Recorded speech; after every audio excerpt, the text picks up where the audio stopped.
Chronic fatigue syndrome was thrown out derisively in the very beginning, but a lot of doctors said to me, they're like, but you don't want to tell anybody that you have that because, that's just code for crazy.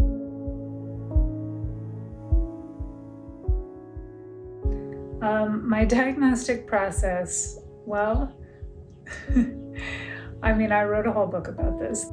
The diagnostic process was long, expensive, and slow. I had a doctor who told me that my symptoms were due to the fact that I'm high strung. Maybe it's all in your head. Maybe have you tried therapy? Maybe if you just, took up a hobby, or maybe if you just stopped thinking about illness so much, you wouldn't feel so ill. She told me that I had to find a purpose in life to get better. Some doctors say, well, your numbers are all normal, so nothing can be wrong, obviously. I remember being hospitalized the second time and telling them, hey, I'm pretty sure I have long COVID. Can you treat me for long COVID? And they did not believe me. If I say to a doctor, I have ME/CFS, first of all, they'll say, well, what's that? And I'll say, well, the CFS is chronic fatigue syndrome. You're dealing with this just awful fatigue, and even the doctors, the people who are supposed to help you, they don't believe you. One must laugh to keep from crying. It takes something from you that you can't get back.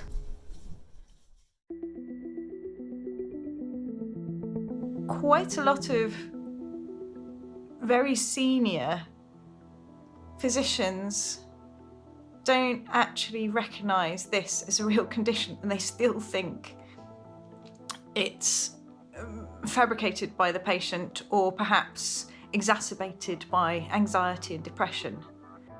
One of the difficult parts about ME/CFS and long COVID is that patients look okay from the outside. Very early in my practice, in my professional life, I saw several patients who had an illness that I couldn't find described in the textbooks. And when I asked my faculty colleagues, I couldn't get any answers there either. Blood is drawn for a routine blood draw. And when that occurs, a certain number of immune markers or other parameters are tested in those blood samples in order to infer that the patient may be sick. But many of those tests turn out to be normal or in range in patients with ME/CFS and long COVID.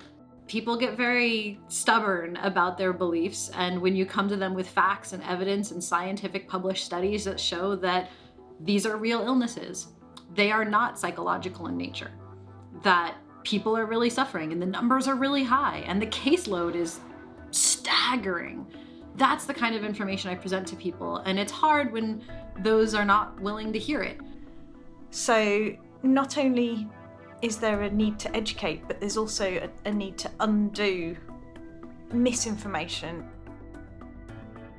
When I was a senior in college at Georgetown University, I was a pre-med student, but I got very sick with an Epstein-Barr virus infection, and I developed debilitating chronic symptoms, and I myself was diagnosed with ME/CFS. I'm a microbiologist and also the president and research team coordinator for Polybio Research Foundation. My day-to-day job is working in a hospital as a doctor. My day-to-day really involves talking to a lot of people, bringing together a lot of resources, and informing members of Congress about the importance of these issues. I've picked up loads of patients who've got ME/CFS since I've been ill myself and know how to recognise it. It means that I've probably missed quite a few hundreds of patients before I knew what the disease was. Over the past 50 years, I've been a practicing physician and a researcher. For the past 6 years, all of my time has been spent studying both ME/CFS and long COVID. When the COVID pandemic began, Dr. Bateman and I published a paper predicting basically that in the United States alone, it was likely that several million new cases of an illness very much like ME/CFS was unfortunately likely to be caused by the COVID pandemic. People don't want to know sometimes about the number of cases of long COVID, especially decision makers, because the more people are sick, it means they have to do something about it. And sometimes they're resistant. I see ME, CFS, and long COVID as two quite similar presentations of post-viral disease. We think that there are shared systems that are likely affected in patients with ME, CFS, and long COVID, and shared common trends that patients with ME, CFS, and long COVID experience. But we do not necessarily think that every patient has the exact same thing happening, which is important because what that means is we need personalized research and personalized medicine to be able to understand these patient populations.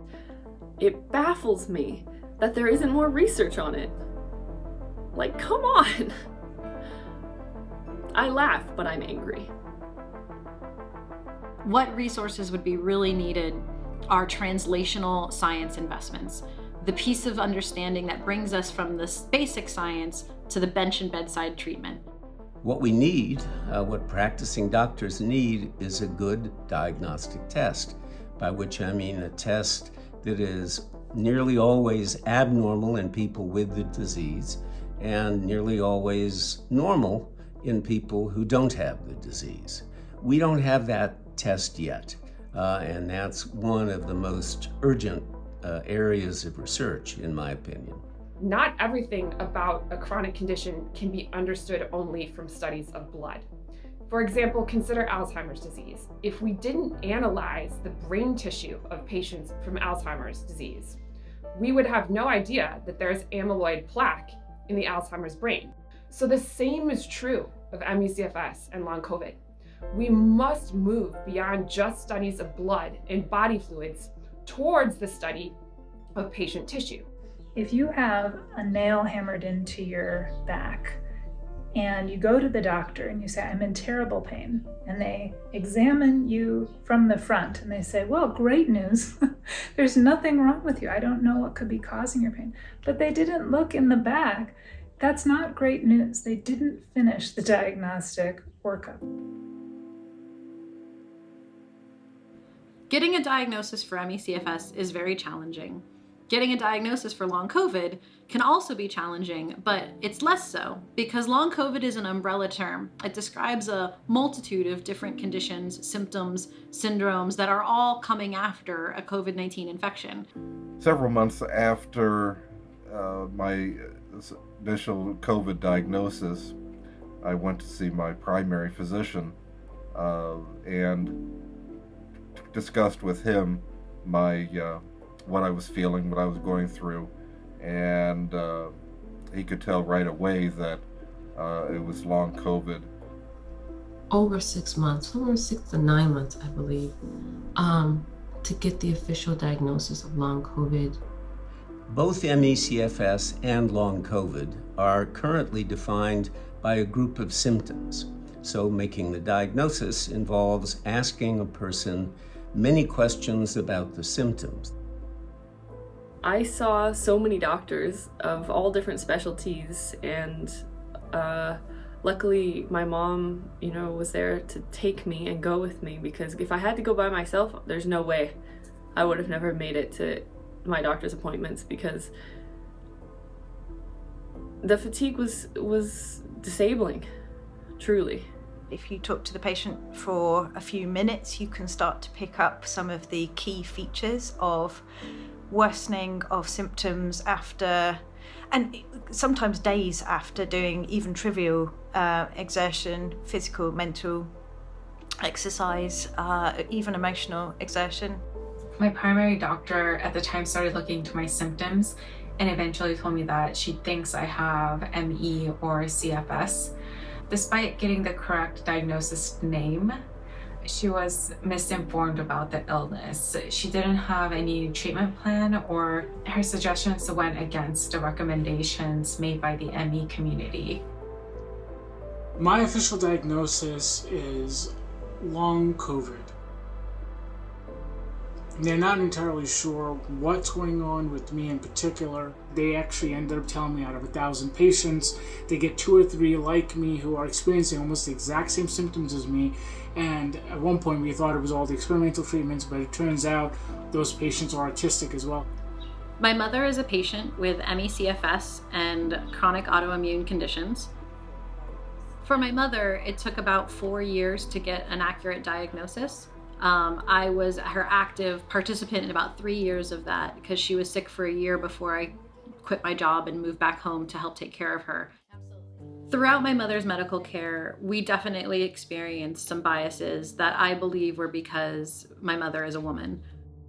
Women are somewhat more likely than men to suffer from ME/CFS and possibly from long COVID. As a woman, people are less inclined to believe you already, or more inclined to think you're hysterical or exaggerating.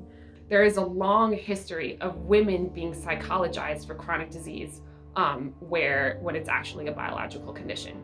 So for example, multiple sclerosis for years was considered a form of hysterical paralysis in certain women. I think that has a lot to do with why these illnesses are treated so differently from other illnesses that are just as severe. We were told that the terminology BPD listed on a chart can often refer to what they call bitchy patient disorder. We need to begin to change medical school education to make sure that doctors begin to learn what we understand now in 2022. I know plenty of Black women today, 2 years in, don't have a long COVID diagnosis because they weren't lucky enough to get that one doctor who believed them enough to give them the diagnosis. How can you get the care if you don't have a diagnosis?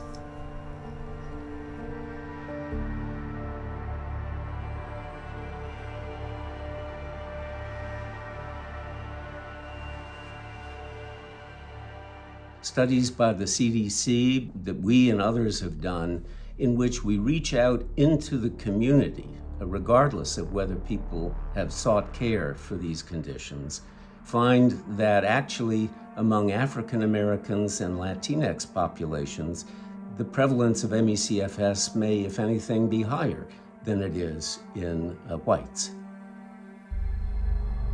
I had to go back to the hospital several times due to long-term COVID complications. And what was interesting, it depended upon the doctor I got.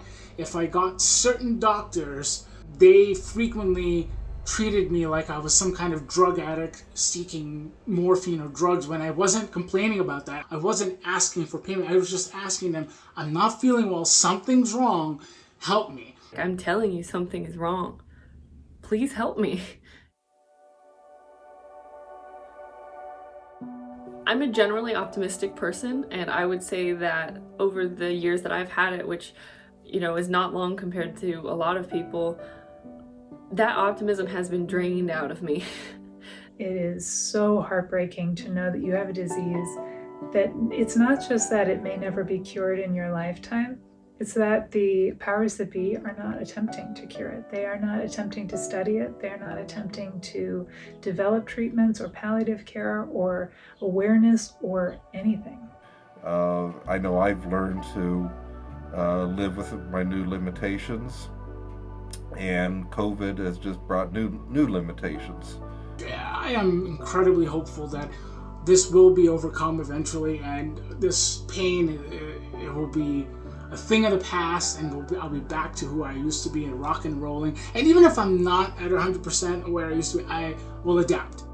I'm more optimistic than ever about treatments. The influx of the number of cases of long COVID, the president's determination to make long COVID a funded issue, the members of Congress who are very active in taking bills to be introduced that fund long COVID, all of these are really big progress. The most promising development for me as of the spring of 2022 is that many of the biological abnormalities that have been found in ME/CFS involving the brain and autonomic nervous system, the immune system, energy metabolism, oxidative stress, gut bacteria, all of these appear to be present in long COVID as well. That could mean that the major investment that the government is making in research on long COVID could pay dividends in understanding ME/CFS as well. What's very exciting is that we can design studies that now connect these different trends in these patients. So we can collect a tissue sample, we can look for virus in that tissue sample, we can begin to understand and use other tools to understand how the immune system is acting in that same sample, how our human genes are being turned on and off in that same sample. We can do that with tissue from both patients with ME/CFS and long COVID, and we can begin to explore that topic with tools and technologies that hadn't even been developed very much even just 5 to 7 years ago. The history of science is filled with examples of people who pursued crazy ideas, and private foundations and sometimes governments that funded those crazy ideas, and lo and behold, they changed our lives. When my mother got sick, she had a virus and never got well. We thought that she was going to recover in just a few weeks, but a few weeks turned into a few months, and a few months turned into 4 years. We're seeing the same thing happen with those with long COVID, and it breaks my heart to think that they're going through the same disbelief, the same gaslighting, the same lack of resources, the same lost and vulnerable feeling that my family went through. I think the difference is that living with ME, I have to put in 2,000% more effort into accomplishing a fraction of what others can do with so much less effort. But it's a matter of difficulty. It's not impossible. I think that's what anyone can really hope for, living with ME or even long COVID. We all want to have a sense of agency and control over our future. Any sense of that, I think any sense of that can keep us going. And yeah, and I think that's why I'm here.